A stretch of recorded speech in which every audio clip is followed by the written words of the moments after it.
We can now create images and videos in our Claude thanks to the Higgsfield MCP server. I will show you exactly how to set it up, how to use it, and how to create a skill for this. So let's dive in. Okay, so the Claude skill every business needs. Higgsfield MCP just launched and we can now really change how we create content. So in this video, I will show you exactly that. So in 10 minutes, we take a photo of a product. Then in 90 seconds, we have a cinematic ad and all of that in one chat. So we can really just brainstorm with Claude, come up with a content plan, and then inside of that chat, actually generate the content as well. And now with the launch of GPT Image 2 and Seedance 2.0, it is just way too overpowered. So little heads up, this one is sponsored by Higgsfield, but I only take partnerships that are actually worth it. Would have probably made a video about this either ways. So let's go. So previously you had 5 tabs open and you were to copy paste everything in between tabs. And that wasn't really creative work. It was more of like admin work. Right now, I will show you exactly how I'm personally making my content. Okay, so 3 things. First, what an MCP is, very short. Then a 45-second setup. So you will know exactly how to set up the MCP server.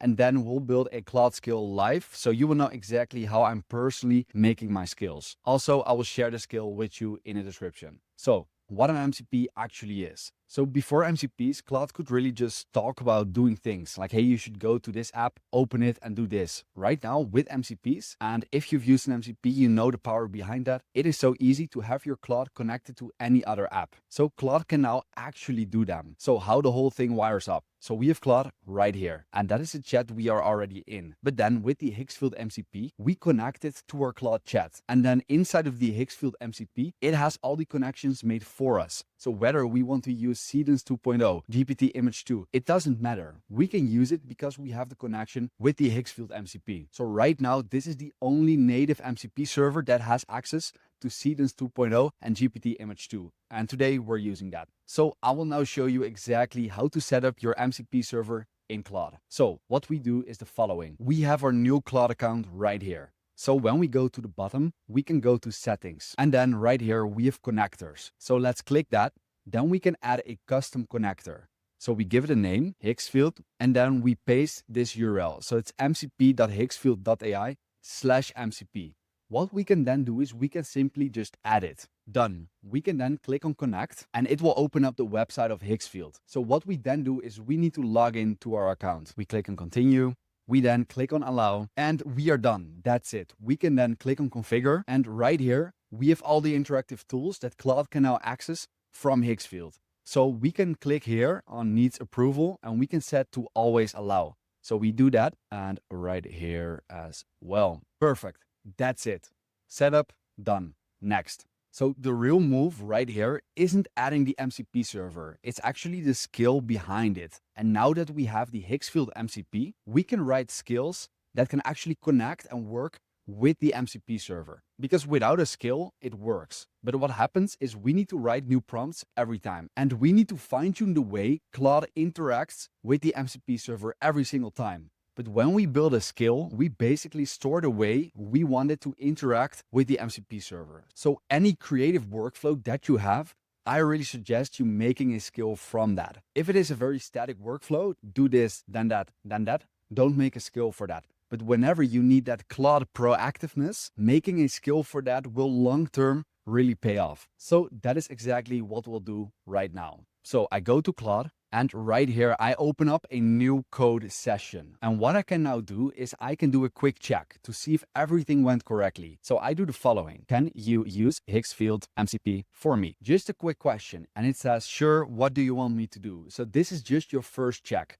Now let's actually start with it. Okay, so we have this image and we will use this image as the base input for all of the media we are about to create. So let me now show you exactly how to use the Higgsfield MCP to create the most amazing product shoots for this perfume. So now in Claude Code, we have the following prompt and we have this as input. So what we do is we say, hey, I want to make a really cinematic product shoot. Can you please use the Higgsfield MCP server and make 4 of them? So we now run this and then we can see the actual results and from there make even more amazing stuff. So we run this. Okay, so right here we have the first 4 images and look how amazing this is looking already. We have this one, and this one. It is actually really good. So I really like this one, honestly. I think the nature is really cool. What we can now do is we can grab this image and from this point go to a video. So I want to see the nature moving. I want to see some kind of zoom effect. So we'll do that right now. So this one, number 4, is the one I like. I can open it right here and I can say the following. Okay, thanks a lot. I really like the 4th. I think we should make a video from this now using the MCP server of Higgsfield. And I want to use hypermotion for this. I think this video should be really good with the nature moving, some kind of good zooming effect, and just overall be very professional, very cinematic. Please generate this video for me. Perfect, so we now run this. So hypermotion uses Seedance 2.0 in the background. So you can just keep calling this model, and no matter what better AI models come out, hypermotion will always be state of the art. So this is really cool. We can now run this, and then finally I can show you the final result. And what we can do right here is we can click on the shell that is running. And now it opens up the sidebar where we can see exactly what is happening. So we also have a very structured way to keep following what is happening and what the agent is actually doing. And now right here, we have the first version of our video. Like, better than this, it's not gonna be. Like, this is such a good quality. Let's see it one more time. It is really good, and all of this from one image, that is just amazing. So I will now very quickly show you some examples of other videos that are created with Seedance 2.0, as it is just blowing my mind. It is really awesome.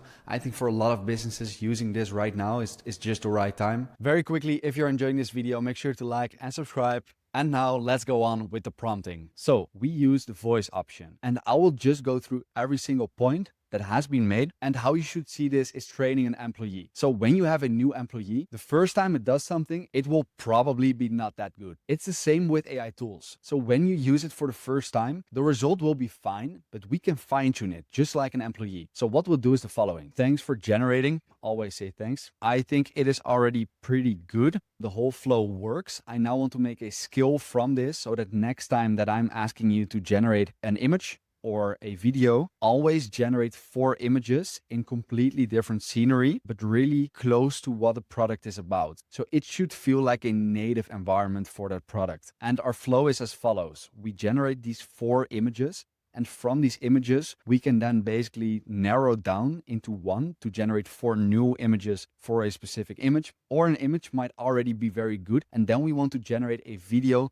of that image. Also act as someone who really knows how to create perfect product photos, and from those photos, images. Try to do some research online and find some rules that we should always do, some non-negotiable rules, and also list down some things that we should never do into our video generation. And as you can see, I'm just listing down some stuff it should do research to based on everything it can find online. And once we have that, we basically have automated our workflow into something that we can just use the next time as well. So we do it like this. I think this looks pretty good. We run it and it will come up with the skill for us. Okay, perfect. So it has created our skill. And as you can see right here, we have exactly written down our workflow. And this is basically what I want you to do as well. Everyone has their workflows. Try to do it with Claude Code. And if you've done it, and this is something you need to do daily or maybe hourly, ask it to create a skill for that. It will basically write down the exact thing that you do yourself, but then automate it. So when I now want to make a new video or photo, I can just ask it and it already knows exactly how I do it normally. So we can show it here.